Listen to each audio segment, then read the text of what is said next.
do Evangelho de Jesus, é um tema recorrente porque Jesus foi o mais humilde que pôde existir, né? Dentro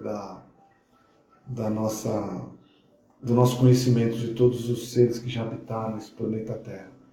Eu lembro de uma passagem da última ceia, que depois da última ceia, Jesus está com os apóstolos, né, os discípulos ali, e ele comunica para os discípulos, depois que ele fala com Judas, para Judas fazer o que ele tinha que fazer, que ele iria sofrer todos os horrores que ele sofreu na Gólgota, né? Ele não explicou muito, mas disse que estava chegando a hora dele deixar o planeta Terra, que ele ia sofrer bastante. E os discípulos ficaram bastante chocados com isso, né? Porque como um homem tão bom passar por tanto sofrimento? E ele disse que iria fazer isso porque era a vontade de Deus. E ele estava ali para cumprir a vontade de Deus, né? E que a vontade de Deus sempre se confirma, se realiza, e que no final tudo daria certo, né? Que a boa nova ia se espalhar, ia crescer, mesmo sem a presença dele. E aí os discípulos, né, ficaram bastante encantados com isso, porque eles falaram, nós vamos crescer, nós vamos ser os maiores.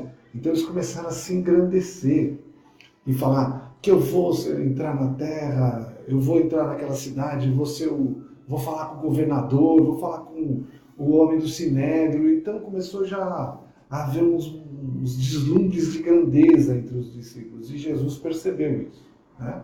Ele estava ouvindo muito a palavra maior, o mais famoso, nós vamos vencer, né? E aí ele pega e amarra a túnica dele no formato de escravo, que era de um jeito diferente da que o rabi usava, né? E pega um balde, né, uma bacia, e começa a lavar os pés dos discípulos. Aí os discípulos ficam chocados, né? Porque o mestre está lavando o meu pé, né? E aí ele diz, aquele que se quiser fazer de maior, que sirva, que seja o menor, né? E os discípulos ficaram chocados. Pedro, por exemplo, não aceitou. Falou, não, de jeito nenhum, Pedro, deixa de besteira, né? Você não é diferente dos outros. Deixa que eu também vou lavar o seu pé. E ele, naturalmente, né, porque o Cristo tinha o que ele falava, todos cumpriam, né? Então, é que na hora que ele falou isso, aí Pedro deixa lavar o pé e mostrando ali que ele, que é o nosso mestre, é o espírito mais evoluído que já passou na Terra, se fez humilde, porque ele era humilde, né? Então a gente vê a importância da humildade. Para ser humilde é muito difícil. Nós temos um orgulho dentro de nós, enraizado. A gente vive numa sociedade que valoriza isso. Quanto mais orgulhoso, mais aplaudem, mais falam como você é bom, né?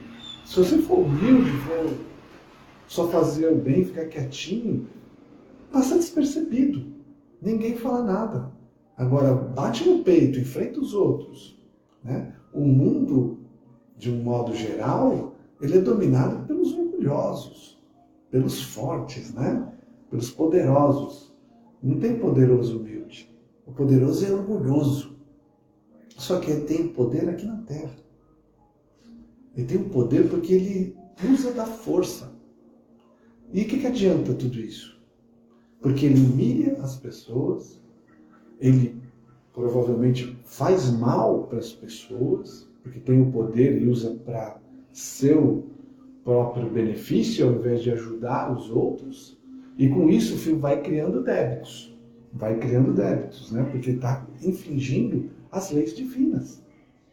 E não tem uma lei divina que seja infringida que não vai ter que ser recuperada, que vai ter que se consertar isso. Deus é infinitamente bom. Ele é infinitamente bom. Ele deixa a gente fazer o que a gente quer. Mas ele é infinitamente justo. Ele vai... Se eu planto o mal, o orgulho, a vaidade, eu vou colher o quê? A humildade, a benevolência? Não tem como. Aí não seria justiça divina. né? Porque se eu faço o mal e colho o bem, qual é a justiça divina que existe nisso? Então, se eu faço o mal, eu vou colher o mal. Se eu faço o bem, eu vou colher o bem. O que pode acontecer é que, graças a Pedro, né, que disse para nós, o amor cobre uma multidão de pecados. Então, se eu faço o mal, fiz o mal, mas começar a fazer o bem, meus pecados acabam sendo perdoados, né? Se não na sua totalidade, em grande parte. E isso já é um alívio para nós, porque a gente sabe que a justiça divina ainda nos favorece. Porque se nós fizermos a caridade, porque como é o lema do Espiritismo, fora da caridade não há salvação. E fazer a caridade exige humildade. Porque para que eu faça a caridade, eu tenho que me pôr em termos de igualdade com quem eu estou beneficiando. Eu não posso estar num patamar superior. Aí já não é mais caridade, é humilhação, né? Porque eu estou ajudando e humilhando, porque eu estou passando para a pessoa falar, olha, eu sou muito melhor que você e estou te ajudando. Aí já não é mais caridade. Então a caridade exige nível de igualdade. Isso exige humildade da pessoa que está fazendo. Ela não pode querer se sentir melhor daquele que está sendo ajudado. Essa é a verdadeira caridade. E é por isso que é tão difícil de ser feita. Porque exige de nós uma humildade muito grande. Por isso que fora da caridade não há salvação. Porque a caridade exige muitas qualidades de nós. A benevolência, a humildade, a paciência. Coisas que, infelizmente, não temos em abundância, né? A gente ainda batalha muito, está começando a criar essas virtudes e por isso que a gente tem que insistir nessas virtudes. A gente tem que insistir em querer ser melhor. A gente tem que insistir na caridade. Porque se nós começarmos a praticar a caridade, essas qualidades virão até nós.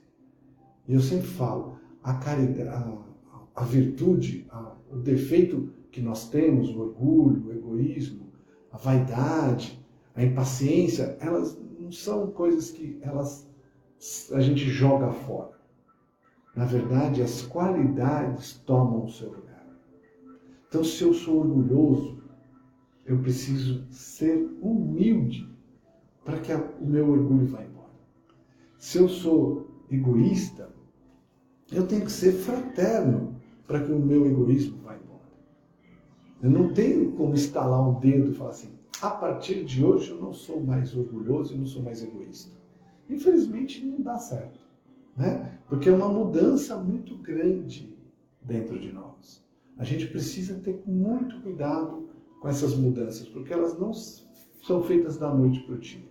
É um trabalho que exige muita perseverança, exige muita fé, muita certeza de que nós somos filhos de um Pai perfeito, que não erra. E que se nós estamos passando por uma situação difícil, é porque é o melhor para nós.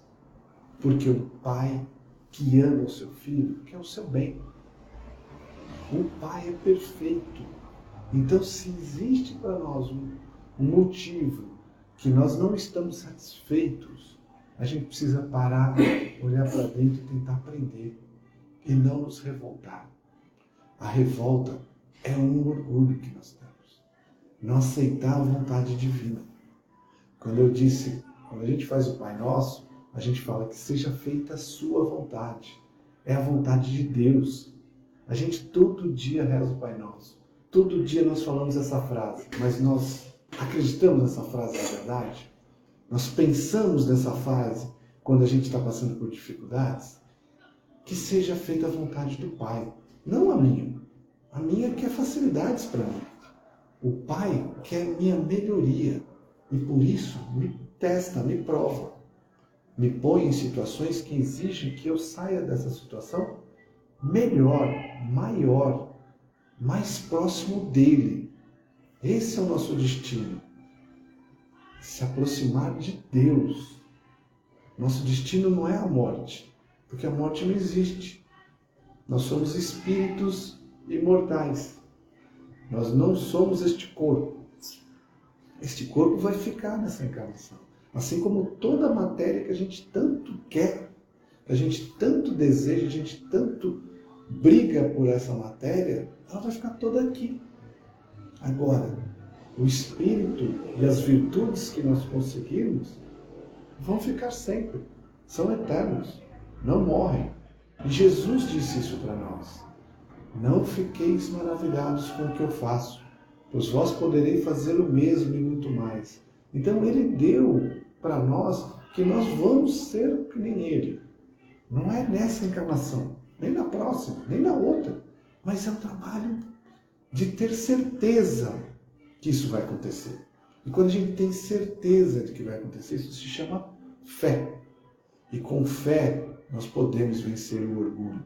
Nós podemos nos tornar em pessoas mais humildes, pessoas mais parecidas com Jesus.